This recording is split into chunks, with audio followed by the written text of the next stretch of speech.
মামলার ভয় দেখাইয়া টাকা পয়সা হাতাই নিচ্ছে, তারাই এখন ঘুরতে আছে। যারা ওই থানায় মামলাবাজি করে তারাই এখন ঘুরতে আছে। সাধারণ কোন মানুষ আছে তাদের সাথে নাই, কারণ তারা ঘুরতে আছে যে তিনি যদি এমপি হইতে পারেন তাইলে ওই চর তোর খাল বিল ধ্যানে যে আছে গরু মোষ আর সব হেরা খাইতে পারবে। আর তিনি যদি এমপি না হইতে পারেন তাইলে হ্যাঁ চুলায় আগুনও জ্বলবে না। কথা বুঝছেন? তাদের চুলায় আগুনও জ্বলবে না, তারা পালাইবে। এই জন্য তারা মরিয়া উঠছে, তারা স্বতন্ত্র করবে। ঠিক আছে?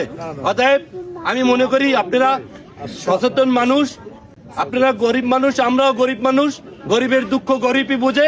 তাই আপনাদেরকে বলবো যে নূর ভাই তো আপনারা খুব ভালোভাবেই চেনেন, আমাদের বাড়িও চর বিশ্বাস চরে, এই নদী পাড়াইয়া খাওয়া পাড়াই তারপর ওপার যাইতে হয়। তাহলে আমরা বুঝি যে জানিটা কত কষ্ট, কাদামাটি পাড়ানো কত কষ্ট।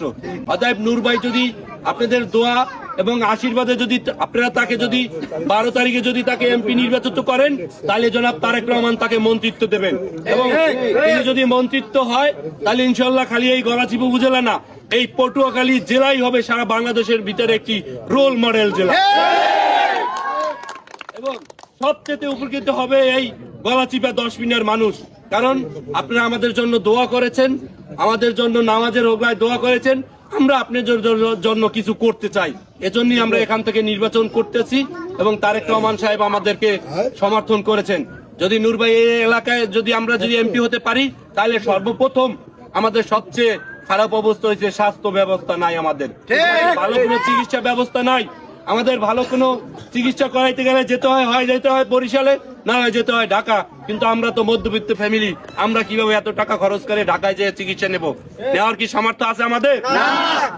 তাই যদি নূর ভাই এমপি হতে পারেন তাহলে অবশ্যই এই গলাচিপা উপজেলায় একটি ভালো স্বাস্থ্য কমপ্লেক্স তৈরি করবে, যেখানে সকল ধরনের ডাক্তার থাকবে, আমাদের যেন ঢাকায় না যেতে হয়।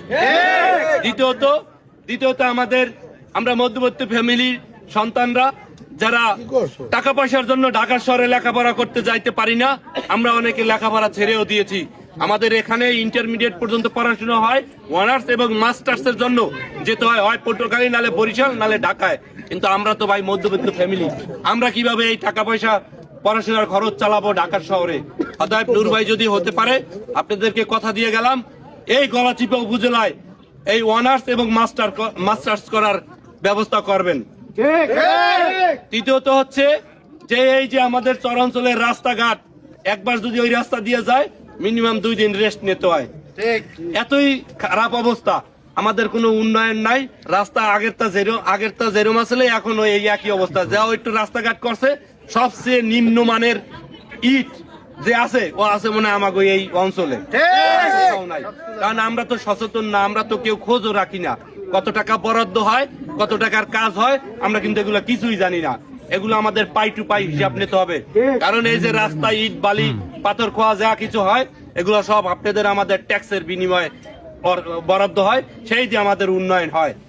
এগুলা কিছু চোর বাটপাররা এগুলাকে মেরে তারপরে তারা কোটি কোটি টাকার মালিক হয়ে যায়।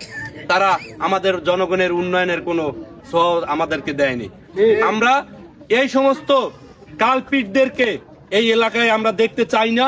আমরা চাই যে যদি নূর ভাই এমপি হতে পারেন তাহলে এই এলাকার রাস্তা যেখানে যেখানে কাঁচা রাস্তাগুলো আছে সেই রাস্তাগুলো সর্বপ্রথম পাকা করবো ইনশাআল্লাহ।